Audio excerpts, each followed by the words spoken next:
Buenas tardes. Bueno, hoy vamos a ver un tema por demás interesante, un tema de negociación. Creo que la negociación es algo que deberíamos, una materia que deberíamos de llevar en la escuela, desde el preescolar, la primaria, o una materia que deberíamos de llevar como llevamos el español o el inglés, ¿no? En la que se nos enseñara la manera de hacerlo.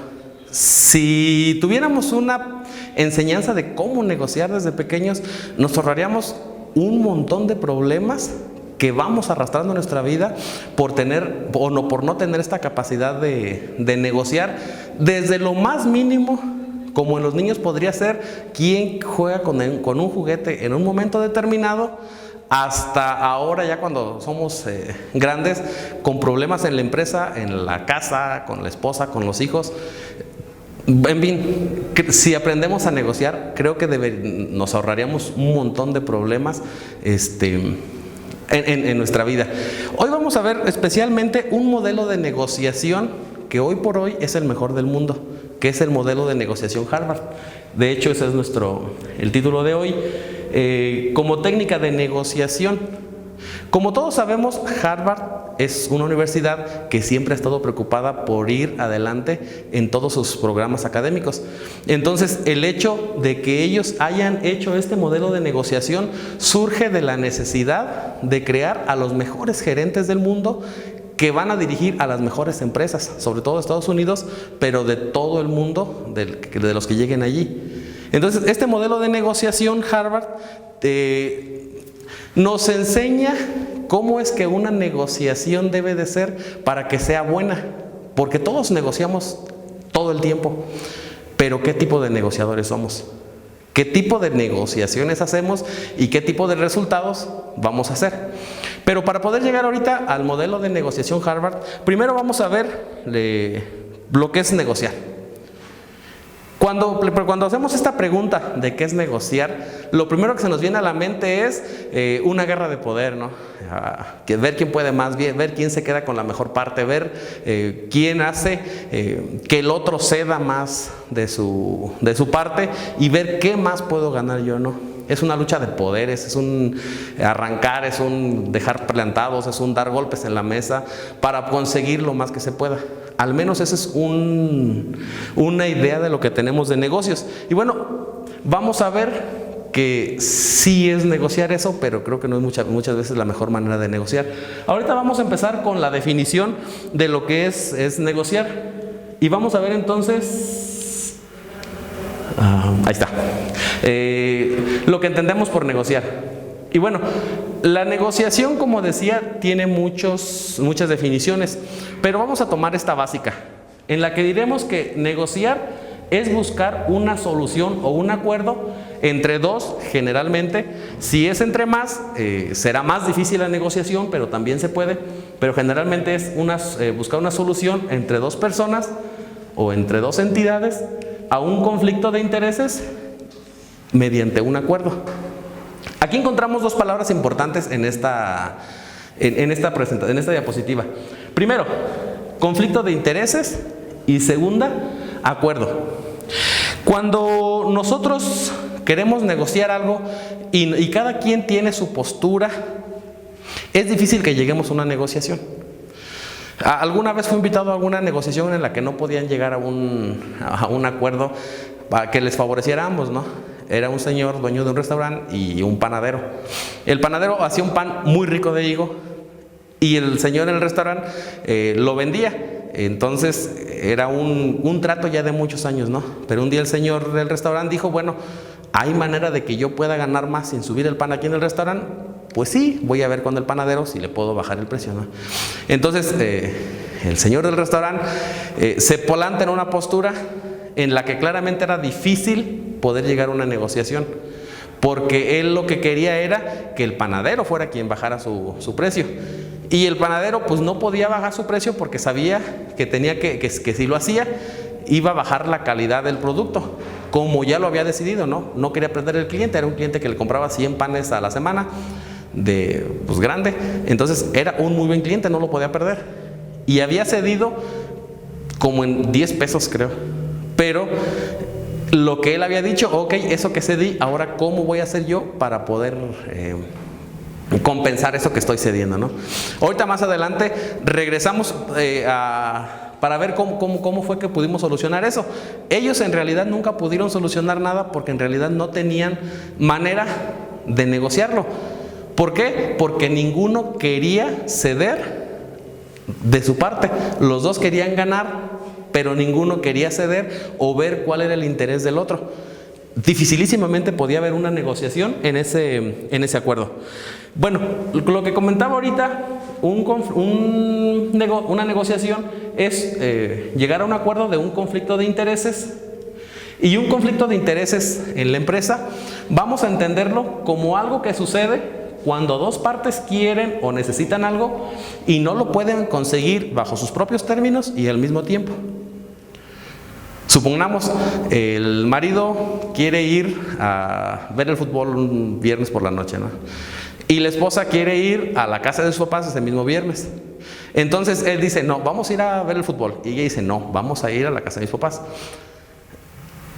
A lo mejor él se va a ver el fútbol y ella se va a ver a la casa de sus papás, ¿no? Pero eso ya no fue una negociación, porque ni fue bajo los propios términos que era ir los dos a ver el fútbol o ir los dos a la casa de los papás, ni tampoco fue al mismo tiempo. Porque si el caso hubiera sido que llegaran a un acuerdo, hubiera alguno que ha tenido que ceder, ¿no? Ok, el viernes en la noche vamos a ver el fútbol, pero el sábado en la mañana vamos a ir a ver a mis papás. Ahí ya no sería bajo mis propios términos. Entonces es aquí cuando se genera un conflicto de intereses. Dos partes quieren o necesitan conseguir algo, pero no lo pueden hacer porque se interpone como el tiempo y lo que quieren, ¿no? No se puede conseguir bajo sus propios términos ni al mismo tiempo. Entonces ahí vamos a ver qué es lo que pasa cuando se hace una negociación en conflicto de intereses. Generalmente una negociación la vamos a ver como un iceberg, en la que lo visible es la posición de cada uno de ellos. En aquel caso, la posición del señor del restaurante, en el que les comentaba, era: yo quiero ganar más vendiendo al mismo precio ese pan que tú me das. Y la posición del panadero era: no puedo darte más barato porque entonces ya no me conviene, ya no tengo ganancias o ya no tengo lo que al menos yo espero tener o contar por mi producto. Y entonces, cuando hablamos de una posición, vamos a hablar siempre de lo que requerimos, de lo que estamos demandando y la parte superficial de un conflicto. Cuando hablamos de la parte superficial de un conflicto es: escucho solamente lo que me estás diciendo. Pero generalmente en una negociación, escuchar lo que el otro está diciendo es escuchar la mitad de lo que está en juego en esa negociación. Siempre tenemos que irnos a los intereses. Y los intereses son la motivación, los miedos que se ponen en juego en una negociación. Entonces, pero estos generalmente se encuentran ocultos. Para llegar a una buena negociación, dice la escuela de Harvard, que es necesario que nos vayamos a los intereses, a lo que tenemos oculto. Dejar la posición de lado, porque muchas veces esa posición ni siquiera concuerda con a lo que queremos llegar, y irnos o centrarnos a los intereses. Pongamos un ejemplo de esto. Un vendedor de autos, ¿no? De autos usados en la agencia, difícilmente se puede ir a negociar, ¿no? Un auto tiene un valor y ese es el valor que nos lo vamos a llevar. Pero si vamos por un auto usado, la posición sería del vendedor, ¿no? Vamos a suponer que este vendedor quiere por un auto que tiene un valor en el mercado de 100,000 pesos, ¿no? Pero este vendedor dice que su carro pues lo quiere mucho porque lo ha tenido desde nuevo y es el carro, fue en el carro en el que su hijo nació y no sé qué tanto, ¿no? Entonces ese vendedor dice: yo quiero por mi carro 120,000 pesos. Y el otro dice: tengo 100, ¿no? O sea, yo estoy buscando ese carro de este modelo porque es el precio de lo que vale. O sea, yo tengo 100,000 pesos y por eso busco este tipo de modelo y este tipo de carro, porque es lo que tengo. Si nos quedamos solo en la posición y no vamos a los intereses, difícilmente podremos hacer que las dos partes lleguen a un acuerdo. Porque la posición del otro no está teniendo o no está de acuerdo a lo que diría la realidad, ¿no? A lo que diría, por ejemplo, el librito azul de los carros, que un carro vale tanto si es de tal año y si es de tal modelo. Pero la posición vendría a ser el valor sentimental que tiene para esa persona. Desafortunadamente para esta persona, la posición o el valor sentimental de su auto no tiene cabida en una negociación. No podemos negociar a partir de un valor sentimental de alguna cosa. Necesitamos siempre desde los intereses, ¿no? O sea, ¿al señor qué le interesa o por qué está poniendo su valor sentimental en ese carro? ¿Qué es lo que quiere, no? Y entonces tendríamos que descubrir qué interés tiene ese señor al querer que yo le pague 20,000 pesos más por un carro que no lo vale. Y entonces ahí es donde tendríamos que ir, a ver, vamos a descubrir qué es lo que hay debajo de esa negociación. Y ahorita cuando lleguemos al modelo de negociación Harvard, vamos a retomamos de nuevamente esta diapositiva, en lo que es la posición y lo que son los intereses. Bien, entonces ya dijimos que un acuerdo es buscar una solución a un conflicto entre dos partes o más, a un conflicto de intereses por medio de un acuerdo. ¿Qué es un acuerdo? Bueno, el acuerdo es la solución al conflicto de intereses. Cuando las dos partes llegan a una solución del, bueno, yo cedo esto, pero tú cedes aquello y entonces vamos a hacer este trato, llegamos a una solución de ese conflicto de intereses y ambas partes lo aceptan. Y para que un acuerdo sea la solución, vamos a decirlo, del problema, tendría que venir derivado de una negociación donde ambas partes acceden a una serie de decisiones. Y aquí es diferente el acceder o ceder y conceder. En una negociación, cuando solo uno cede y el otro no, esa negociación no va a ser nunca una buena negociación. Porque entonces solo uno pierde y el otro gana, ¿no? En una buena negociación lo que se busca es conceder. Más que un regateo, que es a lo que estamos acostumbrados. Un regateo, que el regateo vamos a entender que es como una discusión con el vendedor para lograr bajar el precio de ese producto, ¿no? Aprovechándonos de la necesidad, de su urgencia por vender, de la necesidad del dinero que tiene. Entonces vamos aprovechando ahí cositas, ¿no? ¿Sabes qué? Pero es que tu producto tiene este detalle y me va a costar arreglarlo. El mismo carro, ¿no? Tu carro tiene ese rayón y me va a tocar llevarlo al jalatero. La puerta está un poquito colgada y entonces empezamos a buscarle defectos para poder bajar el precio. Eso es un regateo, pero eso no nos va a llevar a un acuerdo o a una solución. Lo que vamos a buscar en un acuerdo van a ser las concesiones. ¿A qué me refiero con concesiones? En tanto que el comprador como el vendedor ajustan sus expectativas para llegar a un acuerdo razonable al que estén de acuerdo los dos. Y aquí es donde viene la parte o la capacidad de negociación que tenemos. Yo puedo ceder esto, pero tú que cedes también, ¿no? O sea, yo me ajusto a las expectativas que tú tienes, pero tú también ajústate a las expectativas que yo tengo, ¿no? O sea, vamos viendo cómo los dos podemos llegar a un buen acuerdo en el que los dos estemos de acuerdo, en el que a los dos nos convenga y que los dos terminemos satisfechos con el acuerdo que estamos haciendo. Vamos, de la compra de una empresa que vale $200 millones, ¿no? 200 millones de pesos. Y entonces el comprador dice, bueno, yo solo tengo 150. Y la empresa dice, no, pues no puedo. ¿Cómo hacemos esa negociación? Y entonces, si cada quien se pone en su posición, lo que habíamos visto ahorita, sería decir, bueno, yo no tengo más de 150. Y el otro diría, yo no puedo dártela en menos de 200, ¿no? Pero entonces, si empiezan a conceder, sería bueno, ¿y qué puedes vender por otro lado para que me convenga el trato a mí, ¿no?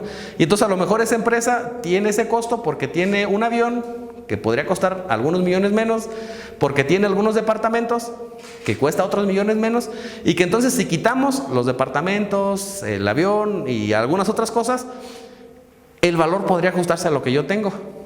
Y entonces yo estoy de acuerdo en que no me des todo lo que tiene la empresa, pero tú estás de acuerdo en recibir por la parte que queda lo que yo te estoy ofreciendo.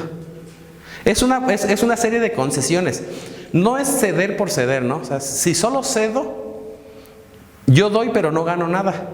Si buscamos conceder, es yo cedo, pero tú también cedes. Concedemos, ¿no? O sea, los dos vamos a hacer sesiones que nos vayan conviniendo a los dos y que el acuerdo al que lleguemos sea satisfactorio para ambas partes. Bien, en el modelo de negociación Harvard, como les decía, cuando Harvard quiere hacer un replanteamiento de lo que va a enseñar a sus estudiantes, empieza a hacer una evaluación, ¿no? Y les dice a todos sus investigadores o a los investigadores que estaban para ese proyecto: a ver, necesito que vayan y estudien cuál es el mejor acuerdo o cuál es el mejor perfil de negociador para podérselo enseñar a nuestros alumnos. Y es lo que hacen, ¿no? Van y empiezan a estudiar, y básicamente encuentran dos perfiles de negociadores. Encuentran el negociador blando y el negociador duro. El negociador blando es una persona que es generalmente inexperta en la negociación, que es amistoso, siempre trata de llevarse bien con el que va a negociar, trata de llevar una relación amigable, evita el conflicto, que ese es un tremendo error, ¿no?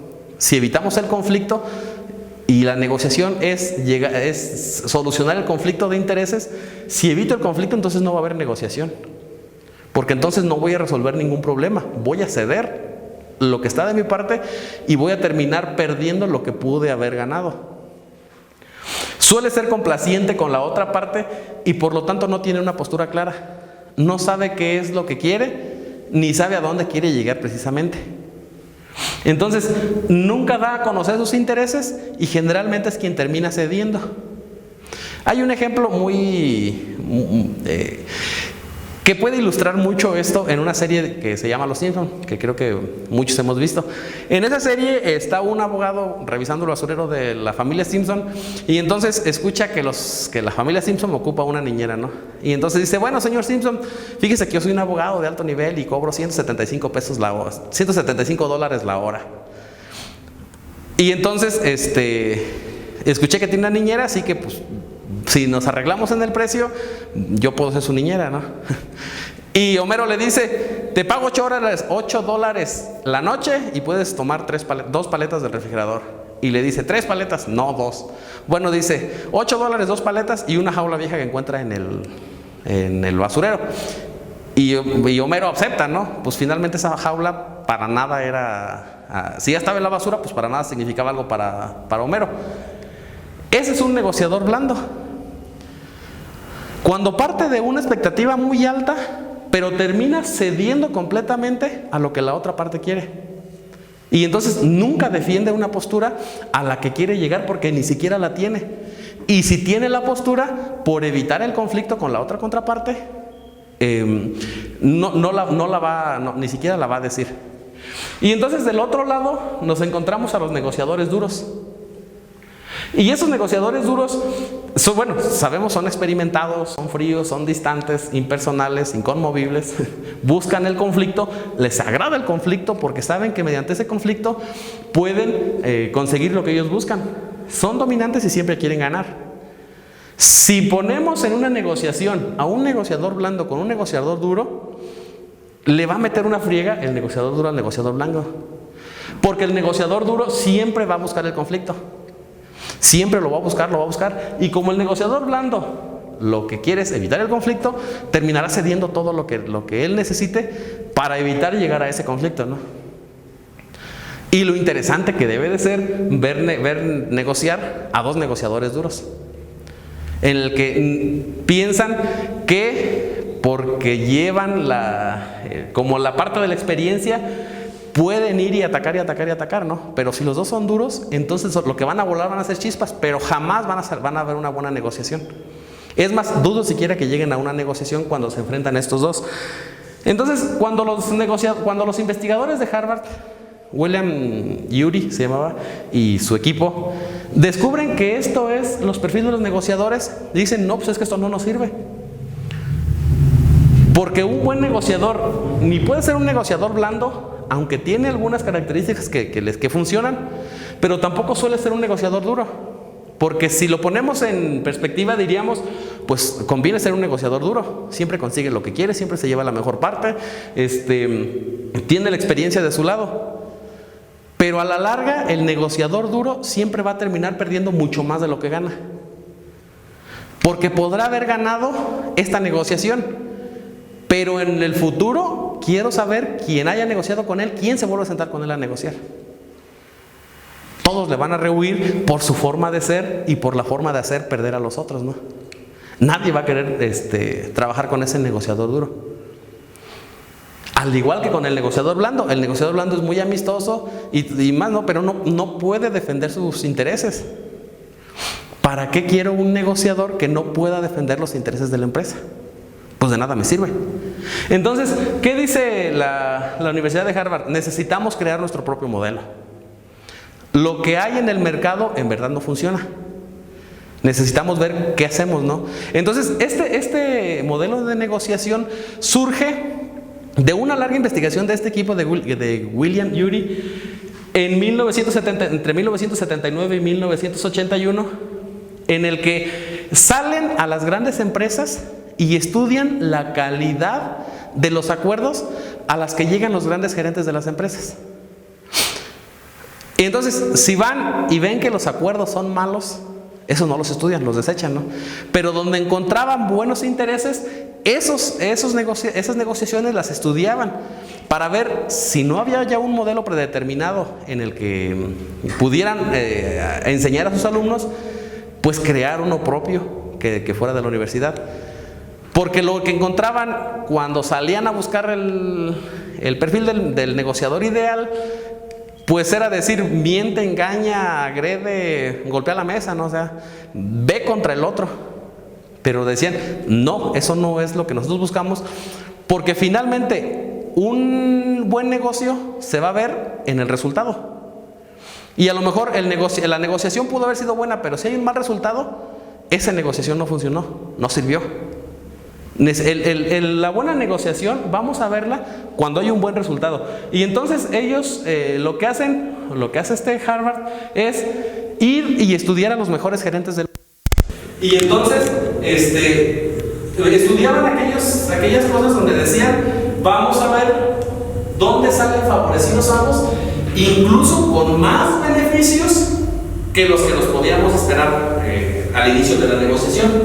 Y entonces todo esto se compiló al final en un libro que se llama Sí, de acuerdo, cómo negociar sin ceder. O bueno, este es el libro menos que salió al mercado, ¿no?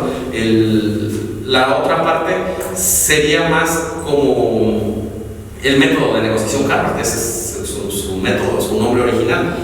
Y entonces, para esta negociación se entiende.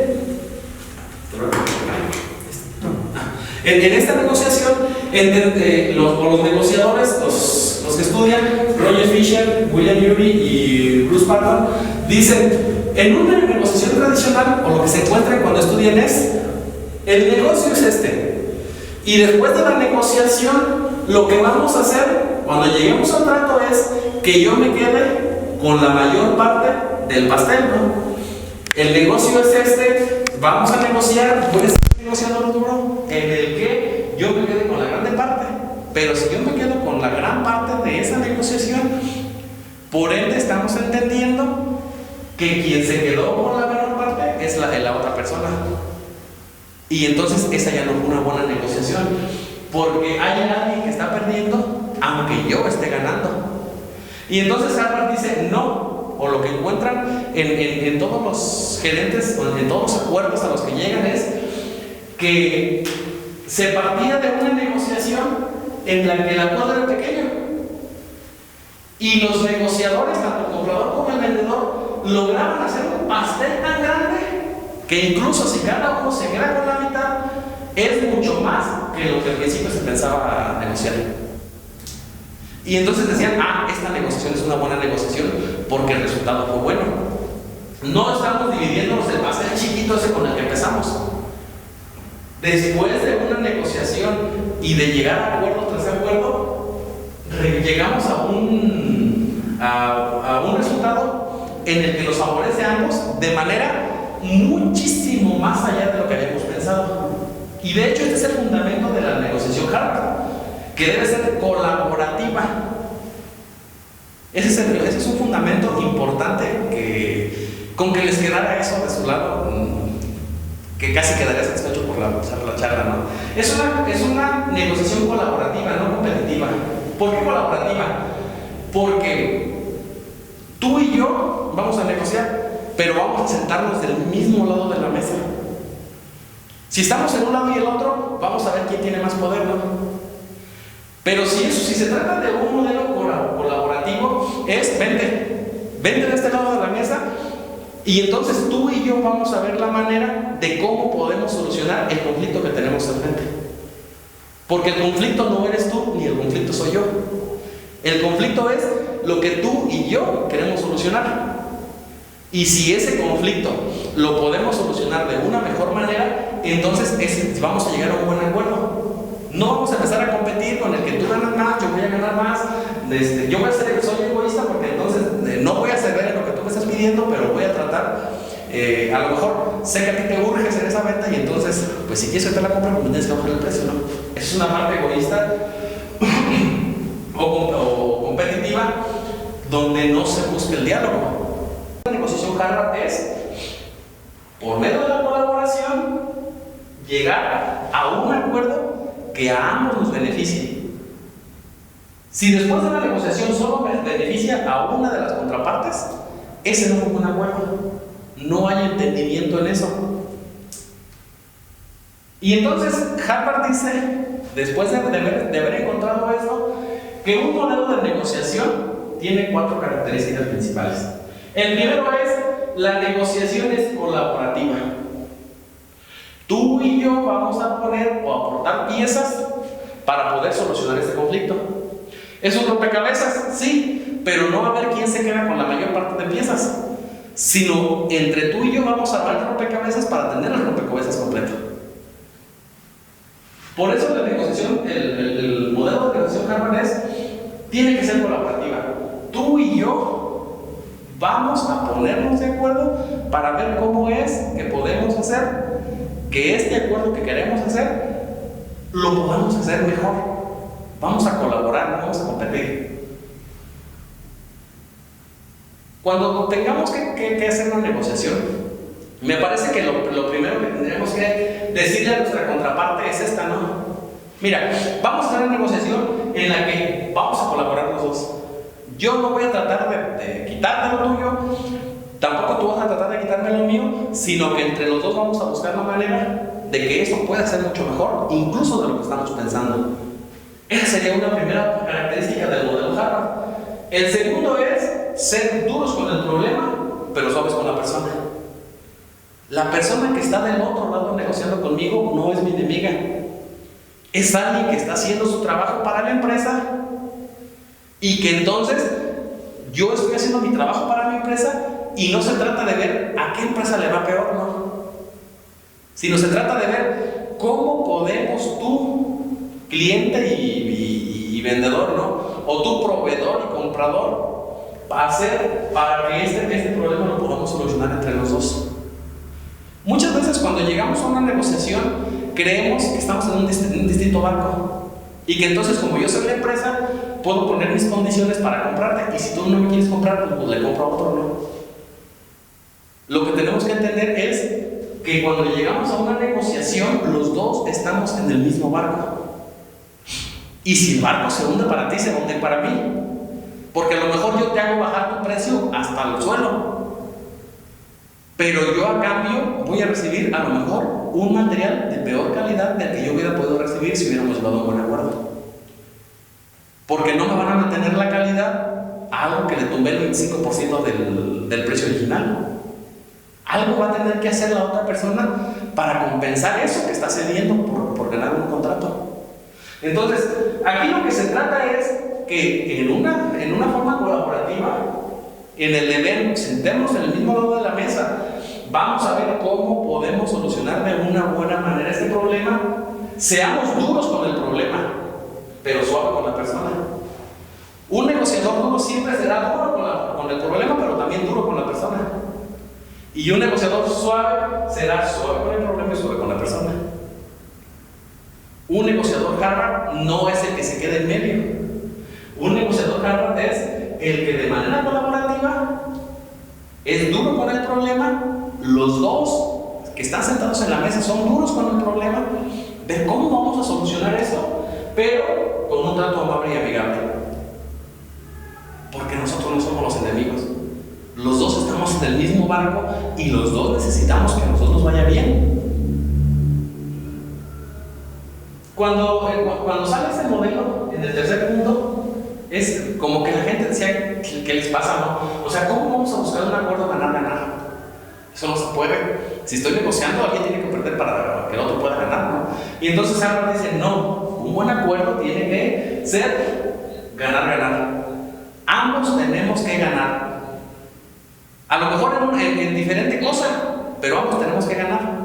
En el ejemplo que les contaba del señor del restaurante, con el panadero, cuando soy invitado a esta resolución del conflicto, el trato fue de, bueno, Vladimir, el panadero, lo que quería era, pues que se mantuviera el precio, ¿no? Porque ya había hecho un análisis de costos y era lo que para él resultaba justo para poder pagar el mantenimiento del local, para poder comprar el material y para poder hacer la distribución y tener una ganancia, porque pues, para eso trabaja.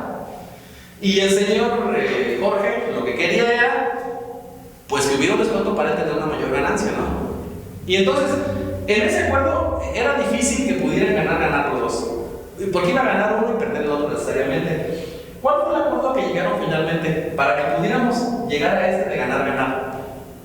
Llegamos al acuerdo en que se mantuviera el precio que se le estaba pagando al panadero, pero para poder subir la calidad, el señor Jorge envió un técnico, no recuerdo cómo se llama, un ingeniero en alimentos, para que pudieran subir la calidad del pan.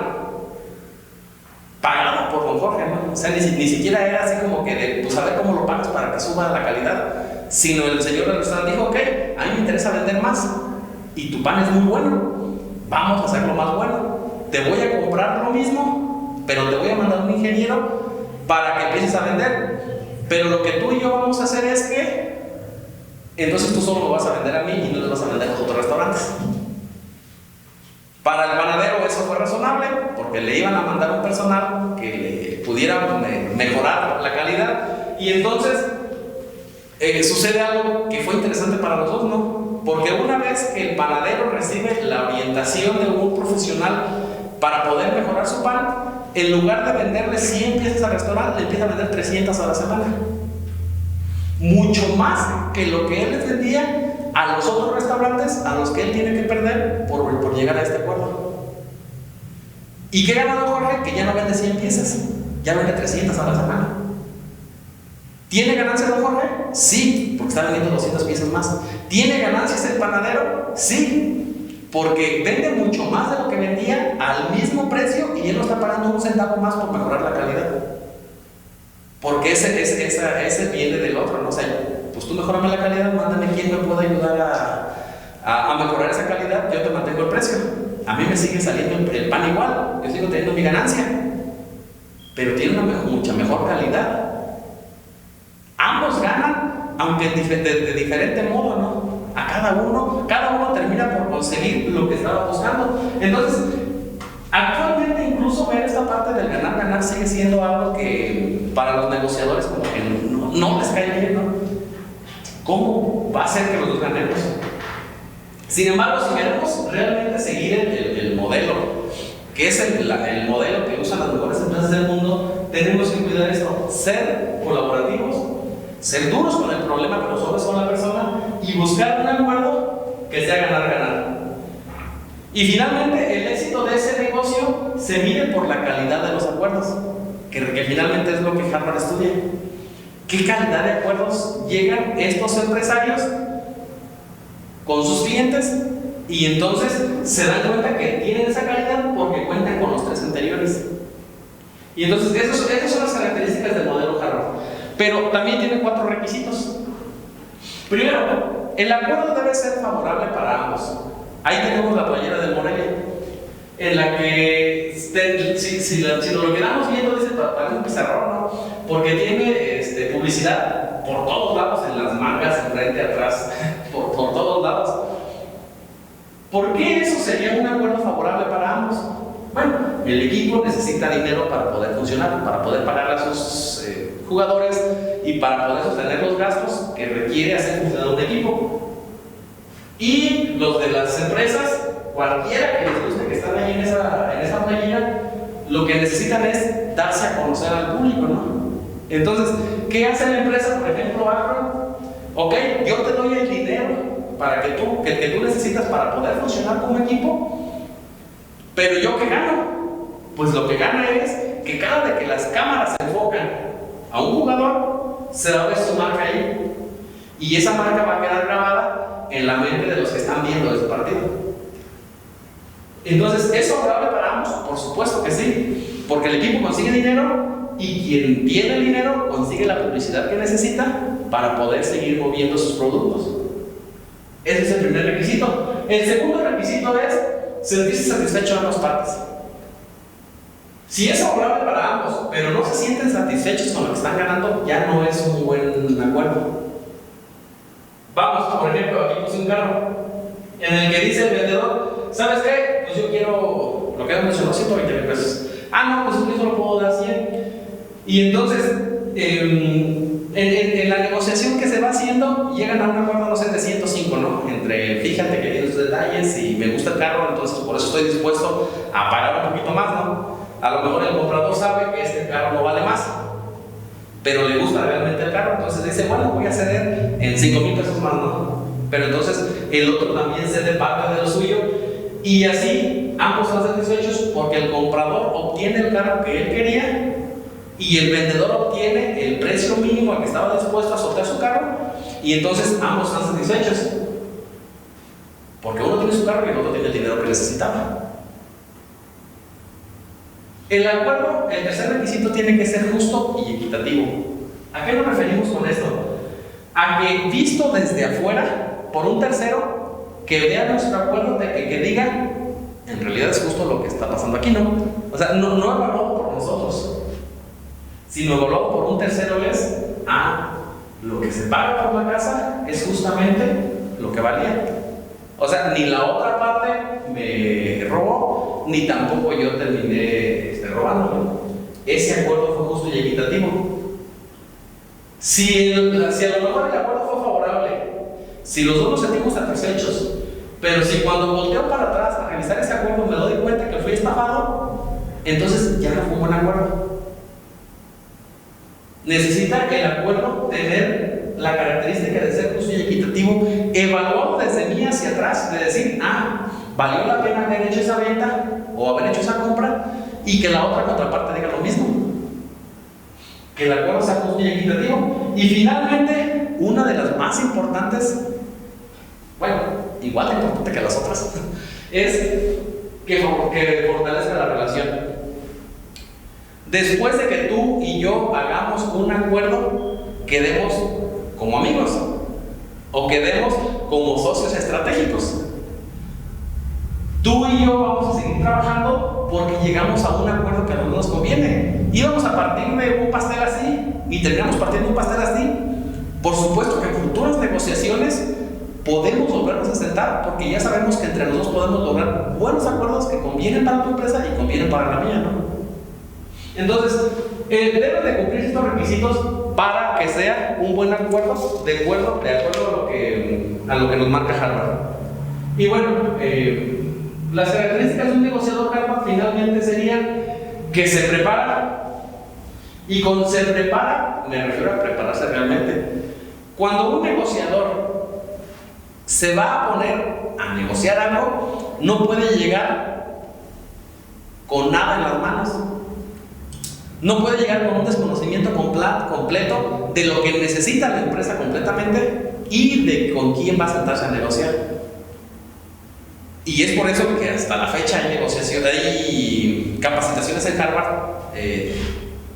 para preparar a los mejores negociadores del mundo, ¿no? Porque el mejor negociador o quien quiere ser un buen negociador tiene que prepararse, conocer qué es lo que le ofrece el mercado, qué es lo que le está ofreciendo la otra parte con la que va a negociar, qué es lo que podría ganar si acepta el trato como viene, qué es lo que le podría proponer para que los dos terminen ganando. Pero tiene que sentarse con un conocimiento del problema antes de siquiera llegar a la oficina del otro, o antes de aceptar en su oficina con quien va a hacer el acuerdo. Entonces, una de las principales es: se prepara.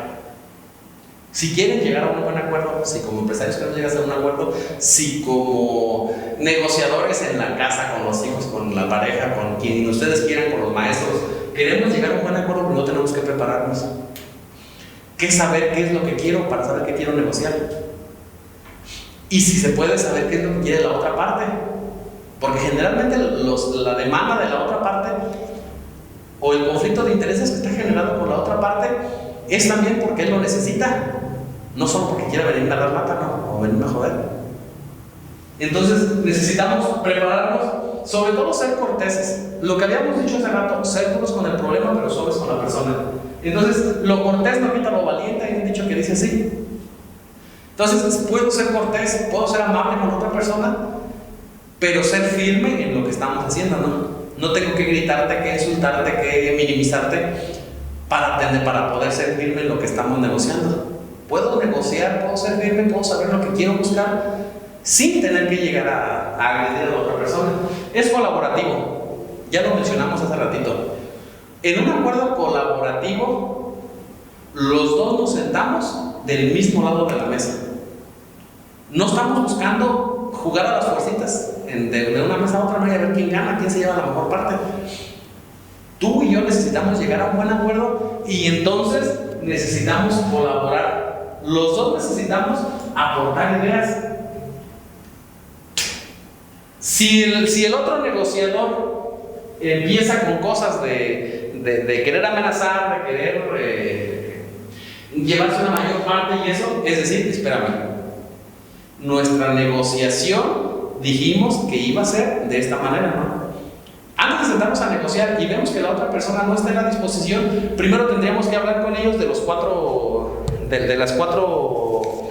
características de la negociación. Que primero habíamos dicho que era colaborativa, que era suave con la persona y que al final los dos teníamos que salir ganando. Antes de empezar una negociación y vemos que la otra persona no está dispuesta a hacer eso, lo primero que tenemos que hacer es ponerlo en esa misma sintonía y decirle: ¿qué te parece si la negociación que hagamos, cuando terminemos esa negociación, los dos terminemos ganando mucho más de lo que estamos pensando, ¿no? No me imagino a alguien en el mundo que le diga: no, yo solo quiero ganar lo poquito que me toca de este pastel, ¿no? Pues claro que no. Si ustedes le proponen a alguien: vamos a buscar la mejor manera de poder hacer una negociación en la que los dos ganemos mucho más de lo que estamos de donde estamos partiendo, les aseguro que entonces van a ser también colaborativos. Entonces, como parte del perfil del negociador, frente a las dificultades, no vamos a ser como el negociador blando, ¿no? En el que decía: órale, pues, cedo. Por eso esta negociación es de conceder. El libro se llama ¿Cómo ganar sin ceder? Pues claro que no se cede, se concede. Porque se busca que ambas partes salgamos beneficiadas con lo que estamos haciendo. Se busca hacer objetivos. ¿A qué me refiero con objetivos? Cuando nosotros partimos, por ejemplo, de lo que le decíamos del auto, de que vale 125,000 pesos porque tiene un valor sentimental para mí, eso no es objetivo. Entonces, cuando no encontremos en dónde cimentar nuestra negociación, es irnos a las normas que están establecidas para tal aspecto. Debe haber un reglamento, debe haber, por ejemplo, la norma ISO marca las pautas en las cuales tiene que haber negociaciones. El librero azul, el caso de los carros, o sea, siempre debemos de irnos a una parte donde se sea objetivo, ¿no? Sí, puede ser, tú quieres 120,000 pesos por tu carro porque dices que te recuerdan muchas cosas, pero el valor del mercado es este. Y entonces sobre eso vamos a negociar, ¿no? No vamos a inflar precios nomás porque para uno es sentimental lo que está vendiendo. Se busca ser objetivos. Y entonces, entre ambos, se debe buscar la fórmula para que ambas partes lleguen a un ganar-ganar. Harvard dice que no podemos sentarnos a negociar y llegar a un solo acuerdo. Harvard dice que lo mínimo que debemos llegar de acuerdos es a tener 3 acuerdos, 3 formas de solucionar el problema que estamos teniendo. Y una vez que tengamos esas 3, decidir cuál es la que más nos conviene a ambos. Si solo llegamos a una, estamos hablando de que ni siquiera tuvimos la suficiente creatividad para solucionar el problema. O que no nos estamos esforzando para solucionar ese problema, que nos fuimos por la manera fácil de llegar a la solución, ¿no? Vamos a acabar esto ya, te cedo esto y tú cédeme lo otro. Bueno, y en realidad nos conviene. Entonces, en esa parte de buscar la fórmula para que ambas partes lleguemos a ganar, es el vamos a buscar más soluciones que la que se nos presenta inmediatamente. Mínimo 3. Para que después tengamos para escoger cuál es la que queremos. Y Harvard al final en su libro nos regala las reglas de oro que tiene que tener un negociador. Y entonces la primera regla dice: separa a la persona del problema. Lo decíamos durante la ponencia. No podemos pensar que la persona es el problema, porque finalmente el otro también tiene intereses, tiene necesidades. Y entonces el otro también quiere llegar a solucionar ese problema. Entonces hay que reconocer que el conflicto es ajeno a ti y es ajeno a mí. El conflicto no somos tú y yo, el conflicto es el problema que tenemos que resolver y no eres tú. Y pregúntenle a las parejas cuánto se ahorrarían en broncas si aplicáramos al menos esta regla de oro, en el que separemos a la persona del problema. Porque si vemos al problema a la otra persona, entonces hay que destruir a la otra persona para que se destruya el problema. Y me parece que no es así. Si yo voy y como negociador destruyo a la contraparte, hago que baje su precio, lo que yo voy a recibir va a ser una calidad más baja. Y entonces eso no me va a convenir a mí, porque si yo por bajarte el precio a ti, tú me dices una calidad más baja a mí, mi producto que yo voy a tener como terminado va a ser de una menor calidad, y entonces no voy a poder competir con el mercado.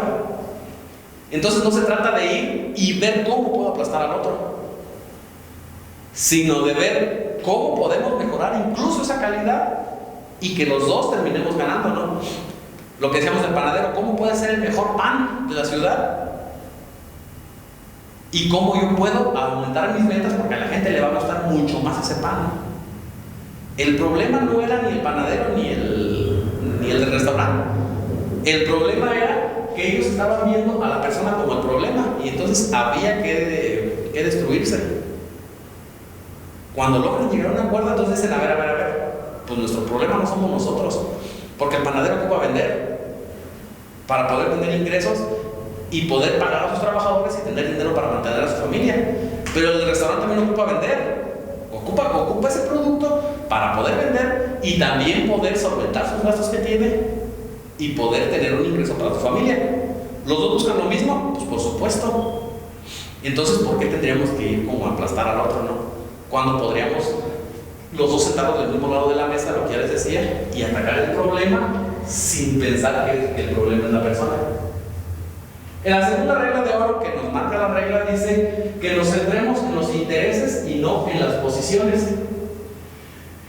Hace rato les enseñaba el iceberg, donde arriba estaba la posición, y abajo los intereses. Y entonces vamos a buscar qué te interesa a ti y qué me interesa a mí, y en dónde los dos podemos coincidir, dónde está nuestra zona de interés, para que a partir de ahí empecemos a negociar. Y entonces nos vamos a ir a la zona en donde tú y yo estamos interesados en hacer el negocio, donde tú y yo es donde vamos a tener una ganancia mayor, y es ahí donde vamos a negociar. No en la posición que tú tienes y en la posición que yo tengo, no, porque si nos vamos en posiciones, seguramente no vamos a llegar a nada. Pero ambos tenemos intereses, y si nos vamos sobre esos intereses, seguramente vamos a conseguir un buen acuerdo. El tercero dice que no existe una solución única a un conflicto de intereses. Lo que les comentaba ahorita, se debe de buscar al menos 3 opciones diferentes para elegir. Y por supuesto que entonces es importante que seamos creativos. No podemos permitirnos ser flojos en una negociación. De decir, esta negociación parece que es buena, no, pues entonces vamos a entrarle por ahí.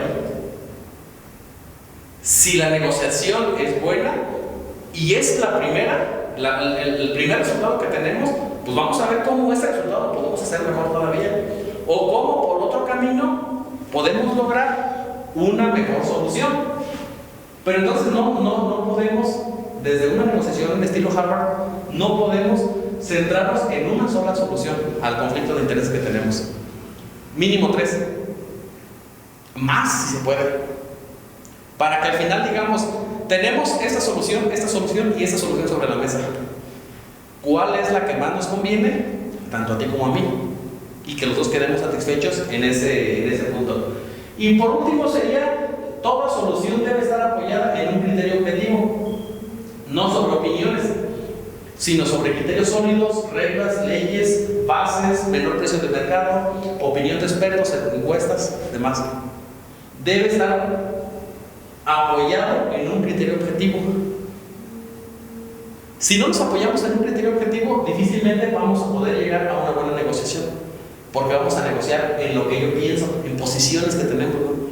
Pero no realmente en objetivos o intereses que nos convienen a la empresa.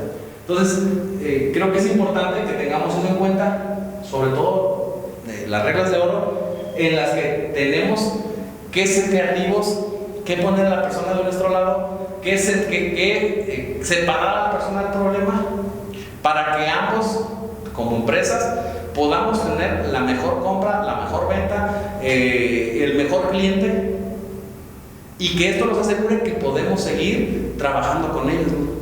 Porque finalmente cuando nos acomodamos a trabajar con alguien, nos ahorramos tiempo, nos ahorramos costos, nos ahorramos tener que andar buscando un proveedor, otro proveedor. O sea, nos ahorramos 1000 cosas cuando seguimos este método de negociación.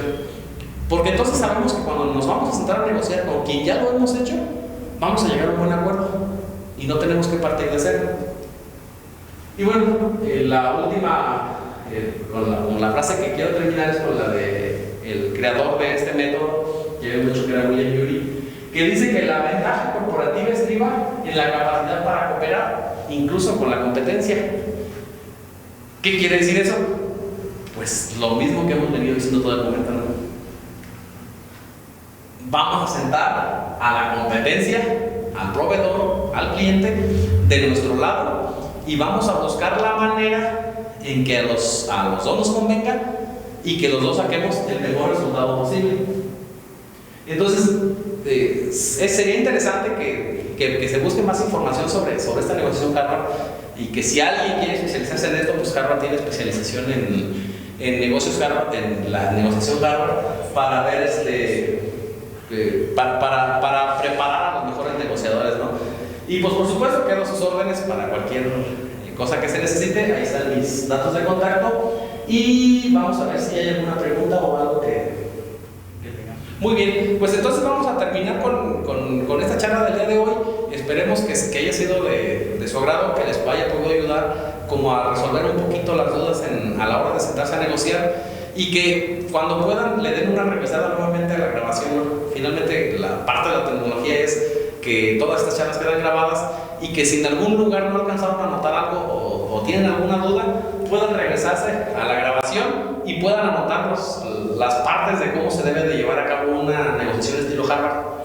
Finalmente, vale la pena, no por nada la enseña una de las mejores universidades del mundo, y no por nada los gerentes de las más grandes empresas salen de ahí. Entonces, si aplicamos este estilo de negociaciones, muy seguramente vamos a terminar teniendo muy buenos acuerdos, y que finalmente pues creo que es lo que buscamos, ¿no? Si tenemos una empresa, pues lo que buscamos es que esa empresa crezca. Y lo que mencioné durante la charla, va a crecer en el sentido en el que los dos estemos de acuerdo que los dos estamos en el mismo barco. Todos estamos en el mismo barco. No quiere decir que unos estemos en un barco más que en otros, no. Estamos en el mismo barco y entonces lo que se trata es de cómo podemos avanzar todos y no solo querer aplastar al otro que está a un lado mío. Gobierno de Michoacán. Michoacán se escucha.